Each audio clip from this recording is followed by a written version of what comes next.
Hey guys, welcome back to the channel. I'm here to tell you once again that the critics are wrong. More specifically about Robert Zemeckis' new film here, starring Tom Hanks and Robin Wright, among other great talented actors and actresses. The movie's not a masterpiece. It certainly has flaws, but I'm here to explain why this film is still worth your time while it's still in theaters for what little time it has left.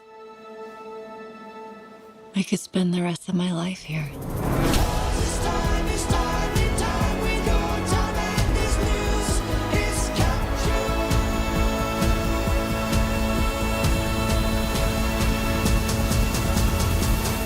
This was our home. We lived here. So here's a new film by Robert Zemeckis starring Tom Hanks and Robin Wright, which tells a multi-generational story about one specific location in New England, about different couples and families occupying this space in different times, going through the joys and turmoils of life. And that's probably the film's greatest strengths, is that the film does a really great visual job of showing the passage of time through this one specific space.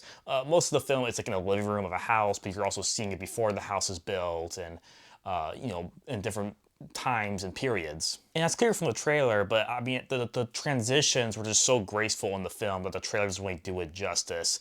Whether it's like little fun transitions or just really like very visually interesting, like how Robert Zemeckis uses like frames within the film, like literal frames, of seeing like the same location at different times and how they interact with each other. I know this film's actually based on a graphic novel, which I didn't know until like after I saw the film, but I can see it. It does have a comic book feel, but in the best way possible of like using different panels and frames.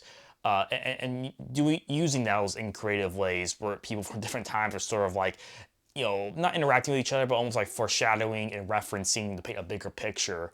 And to me, that was like the most fun part of the film, was just the visual storytelling in the editing. But the way the story is told is not just done well visually, but it's also the script and performances. I think this film totally executed its mission on just telling a multi-generational story about life, the good and the bad, through its script. I was laughing a lot, because there was things that are just very relatable, very real, and of course there were times where I'm gonna admit it, I was getting teary-eyed a lot of times in this film, because it just feels very realistic in terms of the script, and the performances are really good too. You might be saying, oh, Tom Hanks and Robin Wright, obviously. I mean, they're good in the movie, but I think the real centerpiece in this film was Paul Bettany. Best performance hands down in the film, and I feel like unlike a lot of the characters in this movie, his character really had an arc where things are happening and he's responding and he's changing and developing over the course of this film. When you first see him, because he plays Tom Hanks' father in the film, but you see his story begin after World War II when he buys a house with his wife,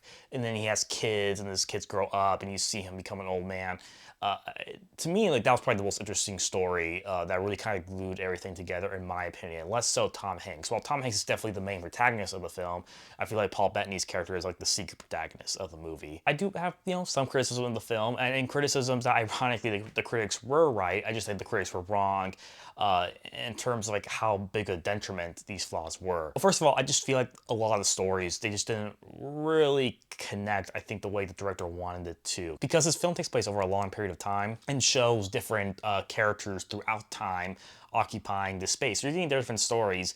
And honestly, in fairness, I think a lot of these stories, except one, I did feel invested in by themselves. I was enjoying watching it on screen when they came on. But in the end, after the film was over, none of them really connected in a meaningful way, where you could have taken all of these side stories and it wouldn't have impacted the film at all. I think if the film still would have been just fine if it was just about Tom Hanks' family in this film, himself and his parents when they first buy the house. Especially there's like one story too in the film that feels like a total afterthought. It was probably my biggest gripe of the film, because it's a story about a family in this house during the pandemic, when all crazy things were happening in 2020. And you can tell, at least I feel like, it seems obvious that this film was probably written and planned before that, right before that happened. And then once 2020 happened, they're like, maybe we should make a reference to that in the movie. And they did, but this is all it feels like. It kind of just feels like a throwaway reference that just is totally disconnected from the rest of the story and what this film was trying to do. And beyond that, I think probably my last criticism of this film was maybe the ending. I think the ending could have had a little more oomph, a little more definitive. I still got teary-eyed at the ending, so it was effective in some way, but it felt a little too sudden. I actually wouldn't have minded the film was a little longer, and really like took its time and pace to deliver what this film was trying to do. Especially like a certain dramatic question on the relationship status of like between two certain characters. I feel like the film never addresses that. It's like there's kind of like a pinnacle point in the narrative where it's like, well, will they or won't they? And then they kind of answer that, and then they immediately get into the ending, and then the ending kind of implies another answer, but it just ends. So I was kind of confused, like, well, what happened to like the relationship of these two characters I'm really invested in? So I will say that in spite of all that, I do think Here by Robert Zemeckis is a great film. It's a visual treat on top of just being a very great depiction of life, of how you will have laughs and joys, turmoils, uncertainty, and then looking back, all the good and the bad in life. You don't want to take any of that away. You do want to remember all of that. And frankly, probably Robert Zemeckis' best film in years. I mean, the last film I watched of his I liked was Castaway. I feel like everything else has been kind of mediocre, especially his last film, Pinocchio, that Pinocchio remake, man, another dud. Here is definitely worth the watch. I definitely give this film, despite its flaws, 4 stars out of 5. It's incredibly emotional, well directed, totally worth a watch, and deserves to be seen on screens. I could spend the rest of my life here.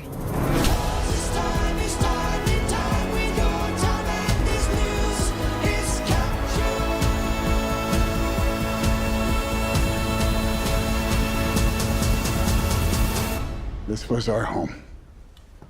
We lived here.